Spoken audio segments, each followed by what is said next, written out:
우리나라의 그 장교양보험제도가 실시된 지 11년째입니다. 노인 인구 700만에 요양보호사가 150만 명이라고 그러죠. 현장에서 일하고 있는 요양보호사는 한 30만 명 정도 된다고 합니다. 그동안 요양시설과 요양보호사의 양적 확대가 이루어졌고, 또 요양 서비스를 필요로 하는 분들에 대한 서비스도 양적으로 대폭 확대된 것만은 사실입니다. 하지만 서비스를 담당하는 요양보호사의 질적 수준 향상을 위한 제도의 측면에서는 아직 많은 과제를 안고 있다고 할 수 있을 것입니다. 특히 문재인 정부의 출범과 더불어 시행되고 있는 최저임금의 대폭 향상과 근로시간 단축은 기대와 우려를 동시에 낳고 있다 할 것입니다.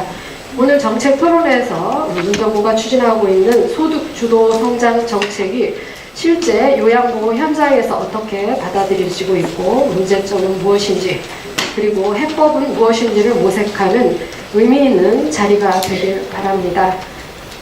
최근에 그 요양보호사 여러분들 그 보건복지부에서 용역받아서 한국보건사회연구원에서 실시하는 그 실태조사 하셨죠?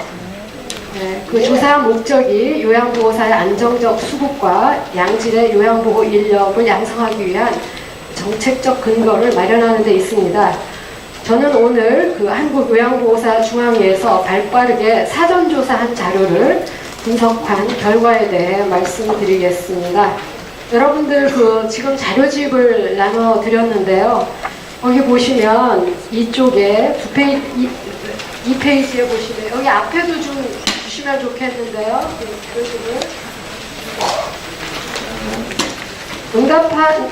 저희가 수집한 자료의 요양보호사의 연령대는 50대가 57%로 가장 많았고요. 평균 연령은 53.4세였습니다. 재가복지시설 종사자 평균 연령은 52.4세였고요. 장교양시설 종사자의 평균 연령은 56.7세로 장교양시설 종사자의 평균 연령이 더 높은 것으로 이렇게 나타났습니다. 또한 여성이 88%를 차지했습니다. 학력은 중학교 졸업 이하가 62.8%, 그러니까 63% 정도가 중학교 졸업 이하라고 답변을 하셨고요. 고등학교 졸업 25%, 전문대 졸업 11% 순으로 나타났습니다. 여러분들 자료집의 4페이지에 보시면 이직 경험에 대해서 정리해놨습니다. 전체 응답자 중에서 44.26%가 이직을 이미 경험한 것으로 나타났습니다. 이직 사유를 보면 왜 이직을 했는가 했을 때 낮은 보수 수준 때문에 이직했다라는 분이 70%였고요. 과중한 업무량이다 라는 분이 52%, 53%죠 거의. 그 다음에 야근 근무 부담 45% 이런 정도로 대답을 하셨습니다. 그러니까 이직 사유가 낮은 보수 수준, 과중한 업무량, 야간 근무 수당 이런 순서로 답변을 하셨습니다. 그리고 응답자 중에서 17.4%가 6개월 이내에 이직을 계획하고 있다고 이렇게 응답했습니다. 여러분 자료집 5쪽입니다. 그러면 왜 이직을 하려고 하는지, 이직 계획 사유에 대해서 질문을 한 것에 대한 응답도 역시 마찬가지로 이직을 이미 경험한 사람과 똑같이 대답을 했습니다. 낮은 보수 수준이 1순위, 과중한 업무량이 2순위, 야간 근무 부담이 3순위로 그렇게 이직을 계획하고 있는 것으로 나타났습니다. 그 시설별로 이직률을 살펴보니까 장교양시설 종사자의 이직률이 56%였습니다. 그 다음에 재가복지시설 종사자 이직률이 34%로 장교양시설에 계신 요양보호사들의 이직률이 더 높게 나타났습니다. 그러나 이직 사유는 양 시설 간 차이가 나타나지 않았습니다. 그러나 높은 이직률이 양질의 서비스 제공을 저해하므로 그 이직률을 낮추기 위한 노력이 필요하다고 보겠습니다. 자료집 5페이지를 보시면 그 연차 휴가를 얼마나 자유롭게 사용하는가에 대한 질문에 대해서 사용하기 어렵다라는 응답이 30%였습니다. 반면에 자유롭게 사용하거나 어느 정도 자유롭게 사용할 수 있다라고 대답한 사람이 54%였습니다. 그래서 사용하기 어렵다, 사용할 수 없다라는 것과 그래도 자유롭게 사용할 활동할 수 있다라는 게 반반 정도로 이렇게 나타났습니다. 여러분들 책자 6쪽에 보시면 직장 내 괴롭힘을 경험했느냐라는 질문에 대해서 10%가량이 괴롭힘을 당했다라고 했습니다. 괴롭힘의 유형은 1순위가 폭언이었고요. 2순위가 업무 배제나 업무 몰아주기로 나타났습니다. 그러면 괴롭힘의 가해자는 누구냐 했을 때 환자가 31%였고요. 상급자가 21% 순으로 나타났습니다. 직장 내 괴롭힘을 경험한 그런 그룹의 경우에 직무 불만족도가 상당히 높은 것으로 나타났습니다. 또 직장 내 괴롭힘을 경험하지 않은 그룹의 직무 만족도, 아까 이제 직무 불만족도를 말씀드렸잖아요. 직무 만족도를 보니까 괴롭힘을 경험하지 않은 그룹이 확실히 직무 만족도가 높았습니다. 다시 얘기하면 직장 내 괴롭힘이 그 직무에 대한 불만족과 만족을 가르는데 큰 변인이 될 수 있다는 것을 알 수 있었습니다. 네, 여러분들 책자 7쪽에 보시면 응답한 요양보호사 중에서 지금 활동하고 있지 않는 분이 답하는 섹션이 있었습니다. 왜 활동을 하고 있지 않느냐라는 질문에 대해서 80%가 낮은 보수 수준이라고 대답했고요. 그 다음이 과중한 업무량, 근무 부담 이런 것이었습니다. 역시 이직 사유랑 현재 활동하지 않는 사유랑 아주 흡사하게 나타났습니다. 여러분들 책자 8쪽에 보시면 그 직무 불만족도에 대한 자료를 정리해 놨습니다. 직무하면서 어떤 어려움이 있는가에 대해서 15가지 항목을 가지고 질문을 했는데 그 평균이, 총 평균이 3점밖에 안 됩니다. 3점은 보통이거든요. 다시 이야기하면, 이따 보면은 이제 직무 만족도하고 비교해 보면 아시겠지만, 불만족도가 만족도에 비해서 좀 높은 것으로 나타났습니다. 이렇게 보면은, 그렇게 불만족한 건 아니구나라고 생각하시겠지만, 그래도 불만족하는 것으로 봐야 하는 것이 맞다고 생각이 되어집니다. 그럼 어떤 측면에서 그렇게 불만족하는가 하고 봤더니 역시 낮은 연봉 수준이 3.5점으로 가장 높았습니다. 그러니까 5점 만점입니다, 이게. 그래서 5점에다가 체크를 하면 아주 매우 불만족인 경우인데 3점에 체크를 했다면은 그저 보통입니다. 그렇게 불만족도 아니고 그렇게 만족도 아닌 그냥 중간 단계라고 볼 수 있는데 연봉 수준, 낮은 연봉 수준은 보통 이상으로 나타났습니다. 그 다음 불만족한 부분이 조직 내 인사 관련 문제, 그 다음에 개인 능력 개발 및 발휘의 한계, 육체적, 정신적 소진, 과중한 업무량 이런 순서대로 직무에 대해서 어려워하는 것으로 나타났습니다. 그 다음에 여러분들 그 자료집의 9쪽에 보시면 요양보호사 직무 만족도에 대해서 조사한 것을 정리해 놨습니다. 아까 직무 불만족은 중간 정도가 됐잖아요. 근데 직무 만족은 중간 이하더라고요. 보통도 안 되는 거예요. 심각하죠, 그렇죠? 직무 만족도가 저는 보통도 안 되는 거예요. 이거 보기 쉬운 케이스는 아닙니다. 그래서 그러면 만족도, 직무 만족도도 10문항으로 물었습니다. 그 중에서 어떤 부분에서 가장 직무 만족도가 높게 나왔냐면 조직 내 인간관계에 대한 만족도가 가장 높았고요. 그것도 2.9밖에 안 돼요. 3점이 안 됩니다. 3점이 돼야 보통인 거거든요. 그 다음에 조직 문화, 근로시간 순서대로 만족하는 것으로 나타났는데요. 그러면 직무 만족도에서 가장 만족도가 낮은 게 뭐냐 했더니 임금 수준인 거예요. 불만족도에서 가장 높은 게 낮은 연봉 수준이었잖아요. 만족도에서 가장 낮은 것이 임금 수준입니다. 여전히 우리 요양보호사의 급여가 기대치보다 많이 낮다라는 것을 알 수 있었습니다. 우리 같이 이렇게 휴먼 서비스 제공 기관에서 정책의 목표를 효과적으로 달성하기 위해서는 현재 이렇게 보통 이하로 조사된 직무 만족도를 높이기 위한 노력이 절실하다고 판단됩니다. 그런데 장기요양시설에 근무하는 요양보호사의 직무만족도와 재가복지시설 종사자하고 이렇게 비교를 해봤더니 장기요양시설에 근무하는 요양보호사 직무만족도가 좀 높더라고요. 아마 그 이유는 그 조직 내에서 더불어서 일하기 때문에 좀 만족도가 높게 나온 거 아닌가 싶습니다. 여러분들 책자 10쪽에 보시면 직무만족도가 장기요양시설 종사자의 직무만족도가 재가복지시설 종사자보다 높다고 그랬잖아요.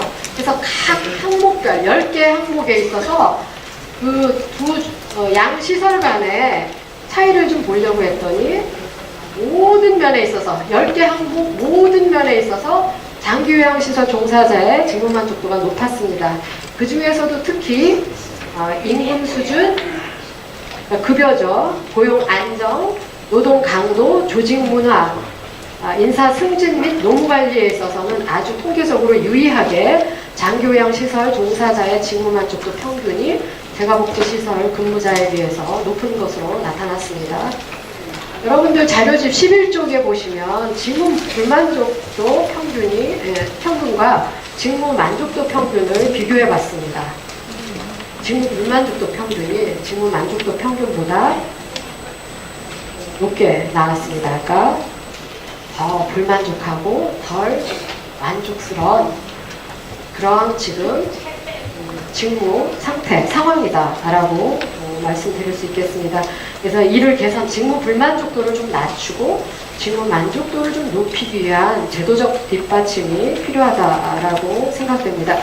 이런 우리와 같은 그런 휴먼 서비스 조직에서 종사자의 만족도는 곧 서비스의 질 저하로 이어지기 때문에 매우 중요한 문제라고 생각됩니다. 그다음에 여러분들 책자 좀 넘어갈까요? 이직 사유에 따라서 제가 12쪽에 보시면 직무 불만족 평균을 한번 봤어요. 그러니까 낮은 연봉 수준 때문에 이직했다는 그들만 뽑아서 그들의 직무 불만족도는 어떤가 하고 봤더니 어떤가요? 3.4이고 그렇죠? 아까 제가 3점이라고 그랬는데 그보다 높잖아요. 역시 이직을 경험한 사람은 직무 불만족도가 높았습니다. 근데 그 중에서도 가장 이직 사유가 야간 근무 부담으로 인해서 이직했다라고 답한 분들의 직무 불만족도는 거의 4점 가까이 높은 것으로 이렇게 나타났습니다. 그 다음에 여러분들 그 자료집 13쪽에 보시면 이직 사유에 따른 직무 만족의 평균을 봤어요. 그랬더니 역시 야근 근무 부담으로 인해서 이직한 분들의 직무 만족도가 가장 낮았습니다. 그러니까 야간 근무 부담으로 이직한 분들의 직무 어려움, 직무 불만족도가 가장 높았고요. 그 다음에 야간 근무 부담으로 이직한 사람들의 직무 만족도가 가장 낮았습니다. 1.35. 이건 정말 있을 수 없는 겁니다. 그러니까 야간 근무에 대한 스트레스가 우리 요양보호사들한테 상당히 있다라는 것을 알 수 있었습니다.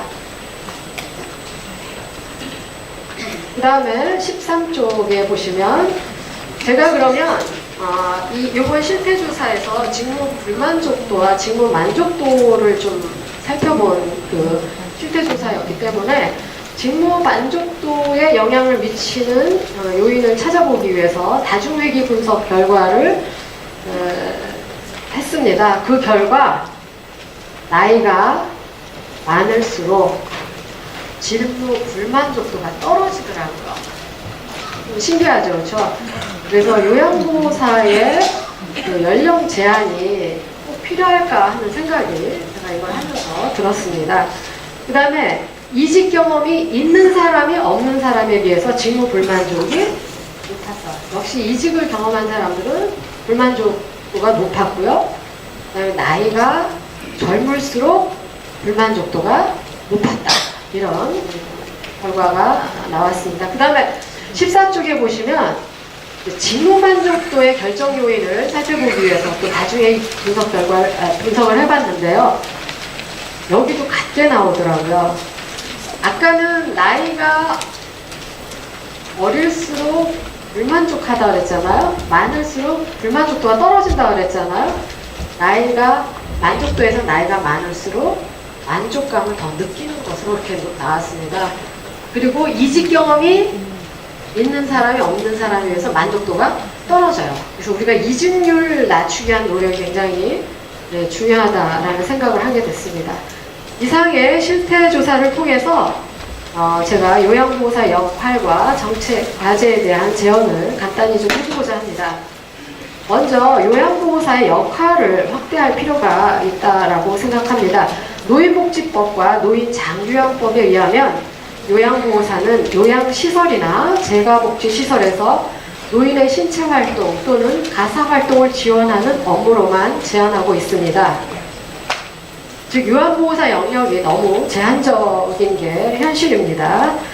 우리나라 간병간호 통합 시스템에서 간호간병을 실시하고 있는 병원의 경우 대부분이 간호사 인력난으로 어려움을 호소하고 있습니다. 현재 노인복지법과 노인장교양법에 따르면 요양시설의 경우 1대 2.5로 요양보호사를 채용하도록 규정하고 있는 거 여러분들 잘 아실 거예요. 그렇죠? 그런데 현재 간호간병 통합 시스템에서는 병원의 규모에 따라서 간호사의 채용 기준이 1대 5, 1대 9, 1대 12 등으로 환자를 케어하는 간호 인력 기준이 요양보호사 인력 기준보다 많이 부족하다는 것을 알 수 있습니다. 이러한 부족한 간호 인력을 효율적으로 이용하면서 보조적 수단으로 요양보호사를 활용하는 방안이 있습니다. 입원 환자의 질 높은 서비스 제공을 위하여 간호사와 요양보호사를 혼합 운영하는 방법을 제안하고자 합니다. 간호파트에서 요양보호사를 관리하고 교육하여 케어를 필요로 하는 환자에게 1대1 케어가 가능하도록 한다면 케어를 받는 환자의 입장에서는 지금보다 월등한 질 높은 서비스를 받을 수 있어 간병간호 통합 시스템을 안정적으로 정착시킬 수 있을 것으로 예상이 됩니다. 앞에서 저희가 실태조사 결과에서 봤듯이 요양보호사의 직무만족도가 낮고 이직률이 높은 것, 즉 이건 장교양 사업 초기에 우리가 자격부여 과정이 형식적이고 또 자격이 남발되는 과정에서 처우 또한 매우 열악해서 요양보호사들이 직업적 전문성은 물론 자긍심을 갖기 어려운 조건이었습니다. 따라서 직무만족도를 높이고 잦은 이직률을 막으려면 요양보호사에 대한 보수교육을 강화하고 처우를 개선할 필요가 있습니다. 이를 위해서는 장교양보험의 수가 조정이 필요합니다. 요양보호사의 처우 개선은 문재인 정부의 소득주도 성장의 취지와도 부합하는 일입니다. 마지막으로 요양보호사가 우리 스스로 역량 강화가 필요하다고 봅니다. 온전한 케어는 케어에 대한 지식과 기술을 바탕으로 사랑과 정성을 다하는 봉사 정신과 헌신적 자세가 함께한다면 서비스 받는 사람들이 요양보호사를 선호하고 요양보호사를 전문 직종으로 인정을 하게 될 것입니다. 휴먼 서비스를 제공하는 요양보호사는 헌신하는 자세로 소명의식을 갖고 도움을 필요로 하는 사람에게 서비스를 제공하였을 때 비로소 어르신이 만족하는 케어가 이루어졌다고 인정받을 수 있습니다. 이상으로 요양보호사의 역할과 영역 확대에 따른 전문 직종으로 인정받아 합당한 대우와 처우를 받을 수 있는 방안에 대해서 제언을 했습니다. 감사합니다.